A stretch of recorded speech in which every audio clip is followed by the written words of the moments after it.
Bonjour à tous et bienvenue pour une nouvelle vidéo et aujourd'hui nous allons parler de ma rotation make-up. Je suis bien au taquet ce mois-ci pour faire ma rotation puisque j'ai rencontré pas mal, je pense comme toutes celles qui font des rotations, de petites choses qui n'allaient pas. Puisque, on ne va pas répéter, mais on a eu un été très particulier et moi qui avais prévu de porter des choses et des teintes adaptées à l'été, et bien forcément ça ne correspondait pas tout à fait.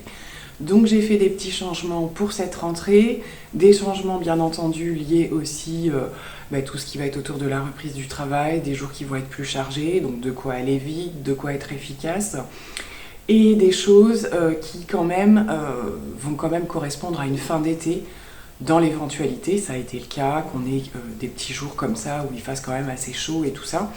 Donc je pense avoir trouvé à peu près un bon équilibre et je vous montre ça tout de suite. Donc comme il y a toujours des choses qui restent dans ma rotation, je n'y reviens pas forcément systématiquement. Tout ce qui va être du style, voilà, le petit contour des yeux REM, je vous en ai parlé quand même beaucoup, donc je reviens pas dessus. Je reviens sur des choses que j'ai pu mettre en cours de rotation puisque je les ai achetées entre les deux. La base NYX Marshmallow par exemple, que je reporte beaucoup depuis que je l'ai reçue et qui me convient toujours à merveille. Donc bien entendu, elle va venir compléter cette rotation. J'ai remis donc le deuxième ou troisième flacon de la base Revlon Photo Ready que j'avais beaucoup interchangé avec celle de L'Oréal qui est vraiment très très chouette aussi. Mais voilà, du coup, la Revlon, j'avais très envie de la reporter. Et puis, pour les moments où je vais vouloir un petit peu plus, voilà, d'aller vers l'hydratation, la luminosité, parce que ça m'arrive aussi, je reprends le Perfecteur 4 en 1 de chez Maybelline, voilà, qu'on peut également mettre par petites touches, vraiment en petites zones. J'avais envie de retrouver ce genre de choses. Pour une fin d'été, ça peut être aussi pas mal, je pense. Donc moi, pour le coup, je l'avais en teinte 01, qui n'est pas la teinte la plus claire d'ailleurs. C'est aussi pour ça que je la mets maintenant. Au niveau des fonds de teint, j'ai fait pas mal de petits changements, justement, suite, comme je vous disais, aux erreurs que j'ai pu faire le mois passé ou quoi, ou d'autres produits qui peut-être pourraient encore convenir. Il me restait une teinte du NYX Can't Stop Won't Stop, donc qui va plutôt aller vers quand même de la forte couvrance, mais qui est une teinte assez foncée, et si je la porte pas un peu maintenant, c'est sûr que ça ne conviendra pas après, d'autant plus que je pense qu'après il sera même périmé, parce que ça fait quand même très longtemps que je l'ai. Je l'aime beaucoup, mais il faudrait absolument un jour que je l'achète à ma teinte, tout simplement. Ici c'est la teinte bœuf, je crois, et moi je suis plutôt vanilla chez NYX. Donc voilà, je vais quand même voir si je peux le réintégrer. Et puis je sais que j'ai des petites, voilà, des journées un peu plus fraîches où je vais vouloir plus de couvrance. Donc je l'ai quand même sorti, on verra bien si je l'utilise. Et par contre, j'ai ressorti, j'y ai pensé, ce fond de teint de chez Revlon qui est pas très vieux. C'est le Full Cover Color Stay. Voilà, ils disent rien d'autre. Qui est un, je crois que je l'ai crash testé, je sais plus. Et je réapprends à le découvrir parce que la teinte était un petit chouïa foncé justement. Et là, alors c'est celui que je porte aujourd'hui. C'est une merveille ce fond de teint. Je trouve qu'il me va mieux maintenant que quand je l'avais acheté et essayé au niveau teinte, mais au niveau texture de peau aussi. Et là, ça fait 2-3 jours que je le mets d'affilée. Du coup, il vient dans ma rotation. Et voilà, pour un fond de teint petit prix, franchement, il est vraiment pas mal. J'ai la teinte 210, donc c'est un rendu couvrant et mat, hein. Mais c'est quand même un fond de teint qui laisse passer un petit peu de lumière, je trouve, et qui surtout fait une peau corrigée, un peu filtrée. C'est un petit peu ses caractéristiques. Je le trouve vraiment chouette, donc je vais le garder avec moi. Et j'ai gardé pour finir la saison, alors je pense pas forcément que je le finirai, mais je crois que c'est un des rares fonds de teint que j'ai descendu comme ça sur une saison. Donc le Maybelline, le Super Stay à la vitamine C, hein, le Skin Tint. Pareil, au niveau de la teinte, il est plus judicieux, je pense, que je garde encore sur le mois de septembre. Je profite de ma rotation toujours de temps en temps pour refaire des essais aussi au fur et à mesure où je trie mon maquillage. Et si vraiment, voilà, là, cette fois-là, en fait, ça ne me convient toujours pas, ben, je vais finir par m'en séparer. Et c'est un petit peu le cas parce que je ne l'ai pas beaucoup ressorti depuis du Tinted Hydrator de Wet n Wild. Que j'aurais peut-être dû plus porter cet été, lui aussi, qui va vraiment vers une couvrance légère, votre peau juste améliorée. Bon, j'ai besoin de me refaire un avis sur celui-ci, donc je vais essayer de le retester et de voir si je le garde ou pas. Et idem, alors là c'est plus dans l'intention d'essayer de le finir, et si je finis pas, ben, je vais finir par les jeter parce qu'ils sont vraiment anciens. C'est deux teintes en fait du Fenty Beauty version hydratante un petit peu lumineuse, donc que j'adore, mais qui va pas du tout m'aller le reste de l'année en termes de texture et tout ça. Et vraiment je suis au bout quoi, parce que le tube vraiment il reste une petite quantité, il faut absolument que je les termine parce que comme je vais pas les mettre avant la saison prochaine sinon, ils seront vraiment plus bons, donc ça, je dois terminer. Pour les anti-cernes, j'ai remis, tant qu'à ressortir la base, j'ai remis l'anti-cerne de chez Revlon. Comme depuis, j'ai eu beaucoup, et je le garde encore, le Natasha Denona. Indétrônable pour moi dernièrement au niveau des anti-cernes, j'en trouve pas un qui lui arrive à la cheville. J'ai également ressorti le Dior Forever, alors dans sa première version, parce que je sais qu'ils en ont sorti une deuxième. Pareil, plus pour mais il est bien entamé aussi, et plus pour me dire, voilà, soit je l'aime bien et je le termine, ou soit j'arrête avant la fin parce que pareil, il commence à avoir grave de l'âge. Et j'ai laissé le Glow Wish que je continue à tester. Voilà, lui pareil, qui va plus correspondre à un maquillage léger, mais plus dans l'amélioration et tout ça. Pour l'instant, je l'aime bien, mais il faut que je continue à l'essayer quand même, j'ai pas assez de recul. Et pour les fixateurs, alors pas de changement pour l'instant parce que je descends complètement le Sephora, vraiment j'en suis super contente, c'est le nouveau qu'ils avaient sorti dans la marque, et entre temps je m'étais pris celui de chez Benefit dans cette petite version là et je l'aime beaucoup aussi. Comme c'est un petit format, voilà, on est sur des fixateurs quand même qui ne devraient pas durer très longtemps. Je fixe mon teint quasiment tous les jours, enfin en tout cas à chaque fois que je me maquille, donc je continue avec lui aussi. Pour les poudres, il me reste à terminer la Infaillible, donc je vais la laisser parce que je pensais la terminer ce mois-ci, mais ça n'a pas été le cas. J'ai également fait du tri dans mes poudres et il faut que même si les poudres en général, vraiment s'il y a une odeur, on sait qu'il faut jeter, mais c'est très rare que ça arrive. J'ai encore de la Peach Perfect de chez Too Faced et j'ai envie de voir ce que ça donne. Maintenant, ça fait un bail que je ne l'ai pas utilisée, c'est une poudre que j'adorais. Voilà, bon, il en reste quand même encore pas mal, mais je l'avais bien descendu. Je l'utilisais énormément à une époque, quand j'avais quasiment toute la gamme. Donc je vais la retester. Et j'ai ressorti la poudre compacte de Charlotte Tilbury, qui était quand même bien entamée, mais c'est vrai que j'ai moins le réflexe d'aller vers des poudres compactes. Voilà, mais là je sais pas, j'avais envie de revoir un petit peu en fonction de ce que j'utilise, des fonds de teint. La Charlotte Tilbury en général me convient très bien, donc on retestera. Du côté du teint, on reste chez Charlotte. J'ai ressorti le gros bronzer, donc le Airbrush Bronzer, que j'ai en teinte 1 et 2, donc le 2 plus pour cette saison, parce que le 1 va être vraiment trop clair encore, je pense. Et lui, pareil, j'avais commencé à bien le creuser. J'adore aussi ce bronzer, donc je l'ai ressorti.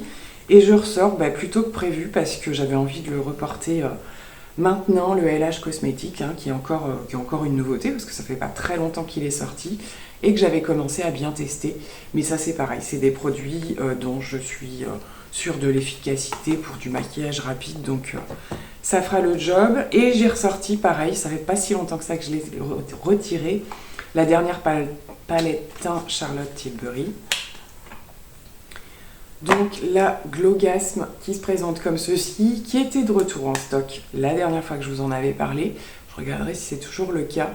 Et qui va me permettre de garder des choses pour un teint lumineux quand même. Voilà, même au niveau du bronzer un petit peu plus entre la poudre et la crème. Donc voilà, j'aime bien avoir toujours une palette teint dans ma rotation, donc ce sera celle-ci. Pour les blushs, j'ai ressorti des petites choses que ça faisait longtemps quand même. Un petit blush de chez Kiko dans la collection permanente. Ils ont vraiment des... Franchement, honnêtement, aujourd'hui chez Kiko, j'ai plus tendance à regarder dans leurs produits de collection permanente plus qu'avant. Que dans les nouveautés, d'une par rapport au prix, parce qu'ils sont sans cesse en train de les augmenter. Et parce que je les trouve un petit peu plus fiables parfois. Alors je dis pas que j'ai pas des coups de cœur sur les nouvelles collections, ça m'arrive encore. Bien que la dernière, j'ai rien acheté encore. Ici, c'est un blush, voilà, avec 3 petites couleurs qui vous fait une teinte super nude, mais quand même assez présente et c'est super joli, ça va avec tout. Donc, ce sera celui-ci pour commencer et j'ai ressorti un Mesoda, qui est une marque que j'aime beaucoup, qui va être un petit peu plus pêche corail. Voilà, qui est vraiment super joli aussi. Donc ça c'est pour les blushs. Highlighter, eh bien le Bobbi Brown, je l'avais mis le mois dernier, mais il est tellement petit qu'en fait il s'était glissé au fond de ma panière et je l'ai quasiment pas utilisé, voire pas du tout. Donc je vais le garder, comme ça je suis sûre de le réutiliser. Et j'ai ressorti un highlighter Kiko également, de la collection Unexpected Paradise, qui avait fait grand succès. Donc c'est celui-ci, toujours la petite odeur d'été, et qui est un highlighter vraiment magnifique. Je pense que c'est des produits qu'on trouve encore. C'était la teinte 01. Et voilà, je l'ai mis aujourd'hui en petite touche. Et il fait très bien le job. En produits crème, pas mal de petites choses encore, hein, parce que j'en fais beaucoup, mais j'ai quand même retiré les produits Charlotte Tilbury. Je continue et je porte beaucoup le Rare Beauty. Dès que j'ai commencé à l'essayer, ça a été une révélation. Je vous raccroche les vidéos où j'avais testé les produits. Et bah, je l'adore. Voilà, j'adore le packaging, j'adore le format, ça va vite, c'est efficace, c'est super beau. Donc je le garde. C'est la teinte Bride Side, donc ça reste. Le petit Shiglam, je vous avais dit, j'arrive au bout, donc bah, je vais le garder tant qu'à faire. Difficile de savoir exactement, mais je le vois un peu au niveau de la pigmentation. C'est-à-dire que j'ai de plus en plus de mal à imbiber le petit embout là. Et je vois bien que j'arrive au bout, donc bah, tant qu'à faire, je le garde. Et entre-temps, donc ça je vous en avais pas fait part, mais il y avait eu une commande Shein, alors surtout pour des petits accessoires pour ma fille, et je m'étais glissé un petit blush que j'avais déjà, mais ils ont un petit peu changé leur packaging, et je sais pas s'ils ont modifié la formulation du coup. N'hésitez pas à me le dire si vous le savez, puisque là le Shiglam est écrit en relief, et le packaging est un tout petit peu plus gros que moi, celui que j'avais. J'ai pris une teinte, alors c'est celui que je porte aussi aujourd'hui, plutôt un rosé un petit peu vif comme ça. Il est mais magnifique. Et je suis plus satisfaite de celui-ci que du précédent que j'ai eu. Donc du coup, je suis pas à l'abri de m'en prendre d'autres. Puis j'adore, j'ai toujours aimé ces packaging là. Du coup, au niveau de la teinte, je vous la marquerai en barre d'infos parce que là, j'y vois que dalle. N'hésitez pas à regarder la barre d'infos, hein. Je vous mets le nom des teintes. Qu'est-ce qu'on a mis ensuite? J'ai remis un petit Maybelline. Pareil, donc ça fait un peu doublon avec le Shiglam, hein, parce que c'est deux rosés, mais c'est histoire de faire tourner les produits parce qu'ils sont ouverts. Et donc là, c'est la gamme des Chiquits. Pareil, ils sont super sympas, tout petit prix, on en trouve plein sur Amazon. Ça fonctionne. Et j'ai gardé deux produits, Rare Beauty. Voilà, en ce moment, je suis pas mal dans Rare Beauty. Donc, le petit blush Joy que j'aime vraiment beaucoup. Et l'highlighter liquide, c'est la teinte Mesmerize en version liquide qui est très jolie aussi. Normalement, c'est tout pour les produits teint. Concernant le maquillage des yeux, alors, comme d'habitude, je fais en fonction des nouveautés que j'intègre pour les tester quand même suffisamment longtemps. Donc, bien entendu que la palette Natasha Denona, avec laquelle je suis maquillée aujourd'hui, I Need a Nude Palette. Je vous raccroche la vidéo où ben voilà, je fais mon premier make-up avec et des swatchs si ça vous intéresse. En ce moment, j'essaye de tester les fards, vous voyez, un petit peu plus rosé nude. Voilà, et ça fonctionne super bien. Là, ça fait 2 jours que je me maquille un petit peu avec les teintes. Voilà, où je disais dans la vidéo d'ailleurs qu'il y a des sous-tons un petit peu briques ou quoi. Et en fait, pas tant que ça. Pas tant que ça. Il y a dans les pannes, en fait, il y a des teintes qu'on a l'impression de voir d'une certaine manière et qui ne rendent pas pareil ni au swatch ni sur les yeux. Bon, c'est toujours sympa de découvrir, mais je veux vraiment essayer tous les fards de cette palette, donc elle va rester avec moi, bien entendu. J'ai ressorti la NARS, ça fait un petit moment que je repensais à elle, hein, voilà, la Climax, qui a été une révélation il y a quelques années pour moi, qui est une palette qui peut être très chouette pour la rentrée, le début de l'automne, mais pas que. Pas que, parce que vous pouvez faire des nudes très simples et efficaces avec cette palette, et puis bah, de temps en temps un petit kaki. Voilà, donc elle revient également, ce sera vraiment un plaisir. Et j'ai gardé la nouvelle palette d'Anastasia Beverly Hills dont je vous avais parlé dans ma précédente rotation parce que j'ai vraiment pas eu l'occasion de la retester, non, parce que je la connais par cœur cette palette, mais de la réutiliser. Je la laisse quand même, je sais pas si je l'utiliserai beaucoup pour le coup, mais je l'adore et j'ai envie qu'elle me soit sous la main. Et on va terminer par des petites choses style fard mono, etc. Donc j'intègre deux petites nouveautés, hein. Alors celui-ci je l'ai déjà testé, je me suis repris, je vous en ai parlé, dans un vlog que je suis en train de filmer, donc forcément vous ne l'aurez pas encore vu normalement. Je me suis repris une teinte des Long Lasting Eyeshadow de chez Kiko. J'avais déjà des teintes il y a quelques années, j'ai pas tout gardé. Bon, il y avait des histoires où j'en avais perdu, etc. Et cette teinte-là, en fait, m'avait toujours un petit peu intriguée. C'est la 26.